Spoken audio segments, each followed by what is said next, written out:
ஷேர்ச்சர்ஸ் நானும் ஒத்துக்கிறேன். 3 in 1 God அப்படின்னு சொல்லியிருக்கிறீங்க.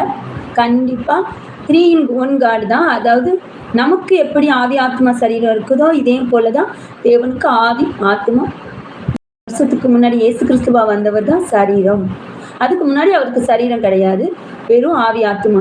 அந்த ஆவி செயல்படுது, ஆத்மா ஆளுகை செய்யுது. ஆத்மா என்ன சொல்லுதோ, நினைத்து என்ன சொல்லுதோ ஆவி அதை செயல்படுத்துது. ஓகேவா? இப்போ நமக்கு உதாரணத்துக்கு நமக்குள்ள இருக்குது வெளியே தெரியல, ஆனா நம்ம சரீரத்தை ஆளுகிறது எது?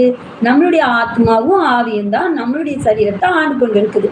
இது போல தேவன் உலகத்தையே ஆண்டு கொண்டிருக்கார். இப்போ உங்களுக்கு புரிஞ்சிருக்கும்னு நினைக்கிறேன். ஒவ்வொருத்தருக்காக எல்லாத்துக்காகவும் சொல்றேன். இதெல்லாம் நான் 3 நாள் இரவு முழுவதும் தியானிச்சு எடுத்த மீனிங் தான் நான் இப்போ சொல்லிட்டு இருக்கிறேன். 3 நாள் இரவு ஃபுல்லா தூக்கம் வராம தியானிச்ச ஒரு விஷயம் தான் இப்போ சொல்லிட்டு இருக்கேன். நான் எப்படி இதை தியானிச்சேன் அப்படின்னா, 3 தேவனப்பா, பிதான்னு ஒன்று இருக்கு, குமாரன் ஒன்று இருக்கு. இப்போ எங்க அப்பாவுக்கும் எனக்கும் ஒரே இது கிடையாது.